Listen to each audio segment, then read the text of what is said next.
Warning! Sewing inevitably involves cursing. Since we're all adults here, we can handle adult language, right? If you're not an adult, stop messing with the parental controls. Close this window and back away slowly. You have been warned.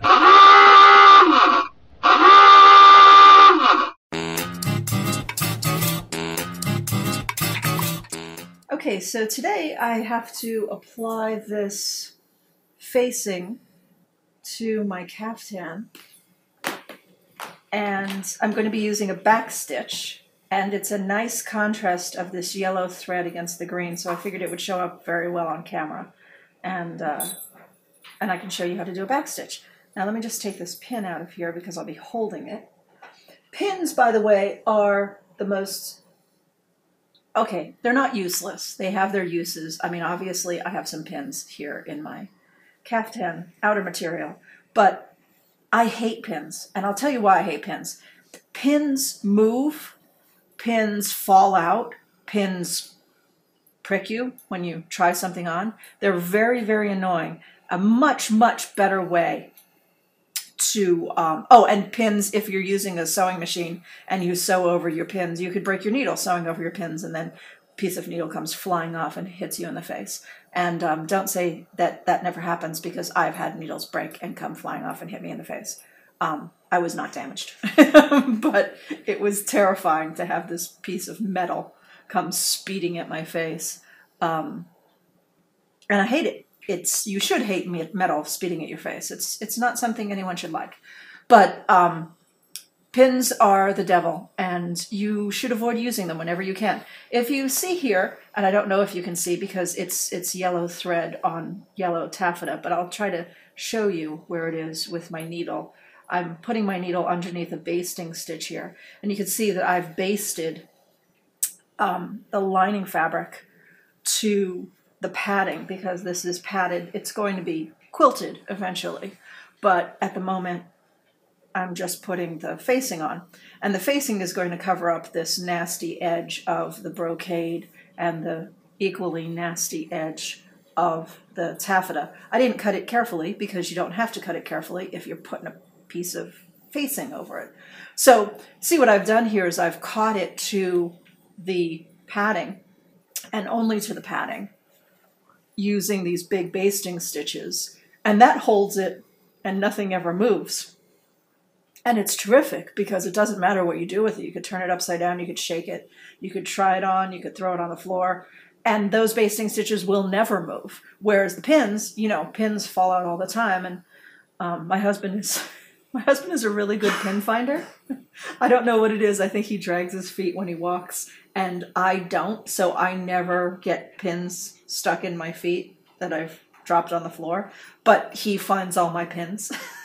So, and then he yells. And it's funny, and we laugh at him.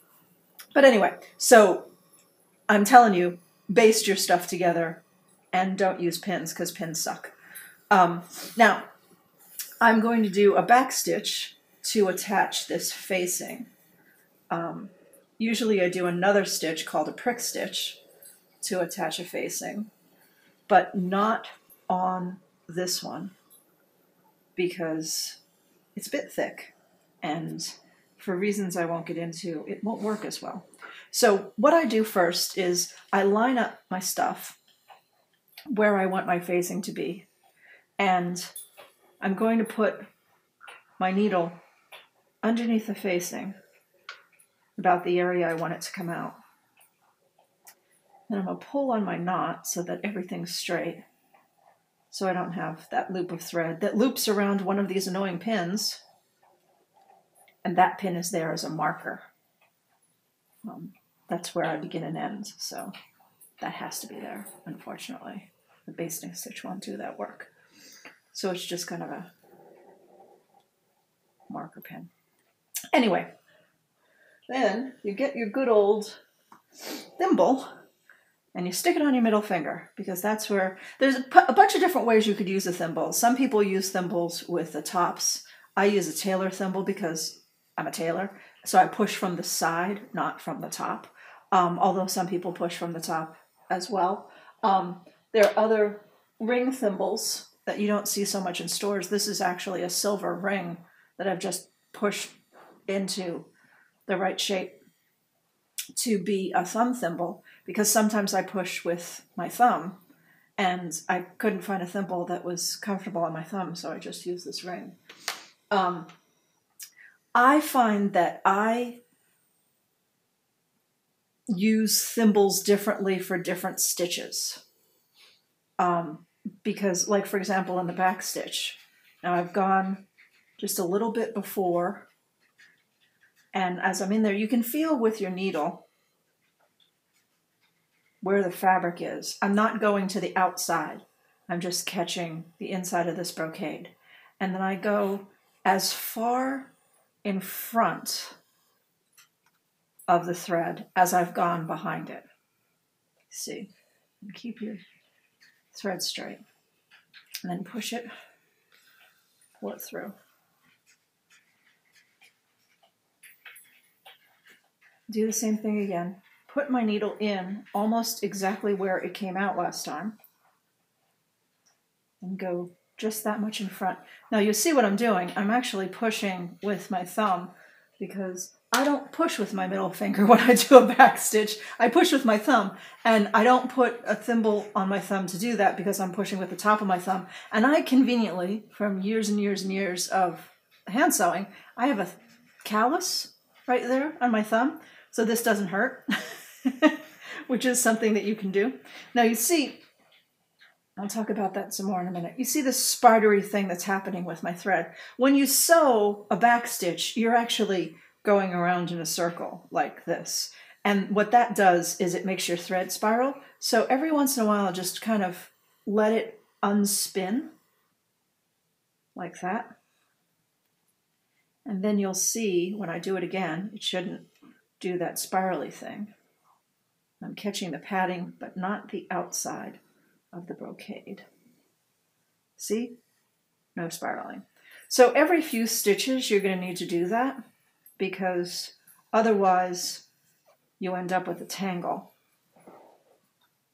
And you also want to keep your two threads even. I think you saw that last stitch. They kind of got uneven. It's a bit uneven.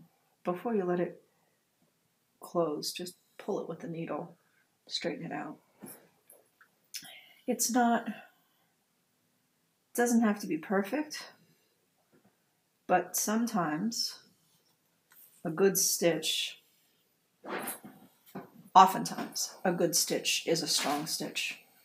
So it's not just for pretty. Now you'll see I'm coming very close to jabbing myself under this thumbnail, and that's something that you don't want to do because it's fucking painful. And you don't but you'll do it because, you know, everybody does. There's something else I want to mention here. I've heard people say that a garment isn't truly yours unless you've bled on it. This is horseshit.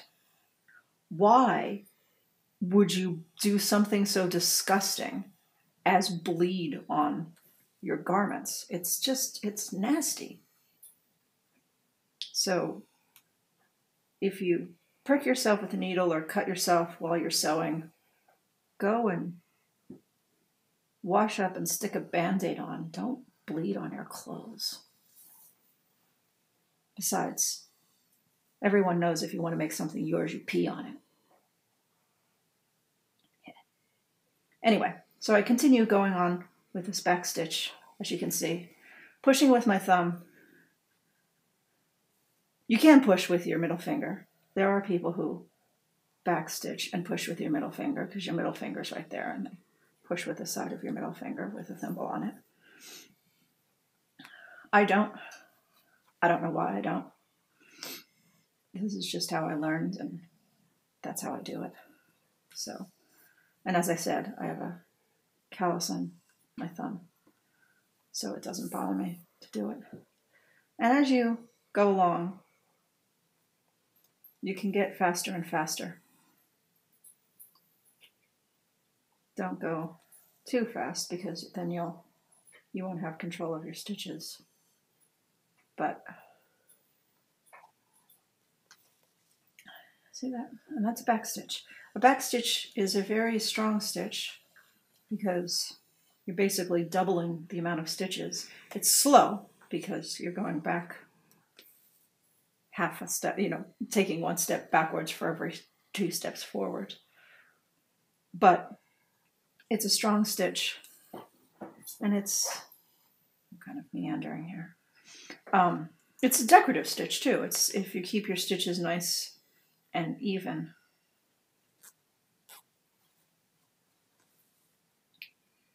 It can be very lovely. And that is the back stitch. And I think we'll probably speed this up and get to the ends, and I'll show you how to finish off.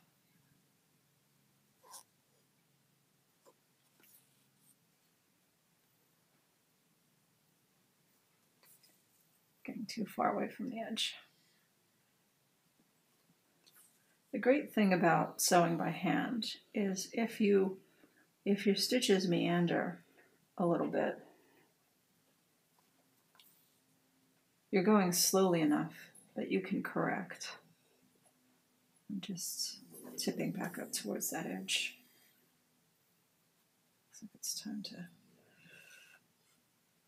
unspin my thread again.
Now I've got to close to the end of my thread.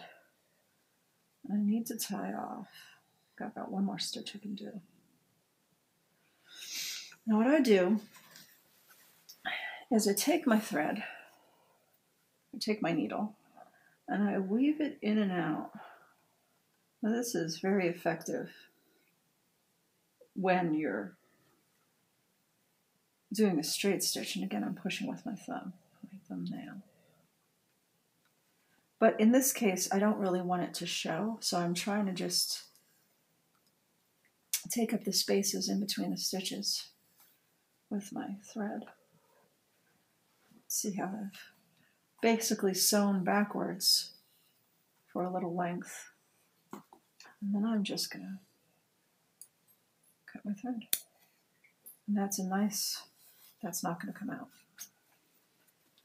And that is backstitch. Not too shabby.